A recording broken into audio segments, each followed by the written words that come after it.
Yan nyo guys. Oh.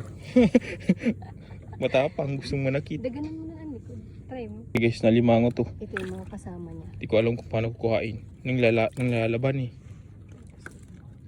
Laki. Malaki pa sa mukha. Laki guys oh. Pero di mo na makabakal ka ano? Malaki pa sa ano ko. Sa lagayan kong timba oh. Oh, tingnan nyo guys oh. Nagulat Tingnan ako. nyo naman guys. Ngayon lang kasi may pumasok na limang ganyang kalaki dito. Buti hindi kinakagat ang mga ano, isda. Kailangan yan matalian eh. Tatapakan mo yun sa likod. Oh. Kaya lang nalalaban nga. Diinan mo nan. Nanglalaban guys. Diinan mo nan. Sayang kung matanggalan ng sipit. Mura na yan kung bibilhin. Ano mo nan, daganan mo nan sa likod lang. Uy. Nanglalaban. Galit. Gustong manakit. Kunti lang ang huli guys. Okay. Kunti lang ang huli. Pero itong alimango naman sulit.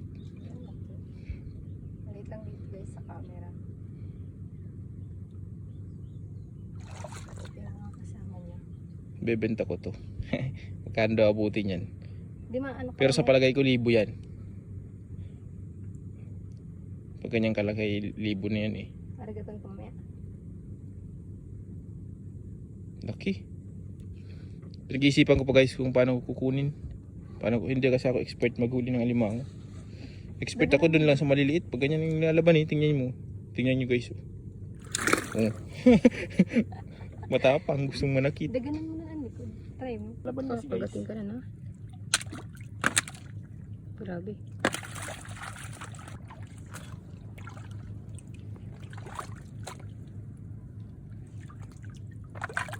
Makagat ka ha? Ay! Well, naangat. Malakas.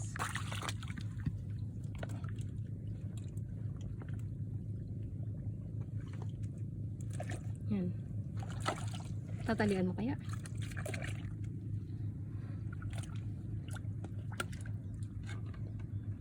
Dali ka ha?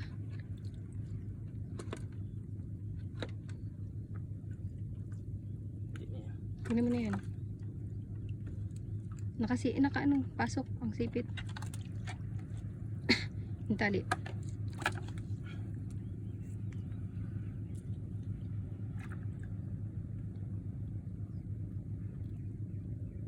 Tingnan nyo naman guys yung paa niya sa alimango.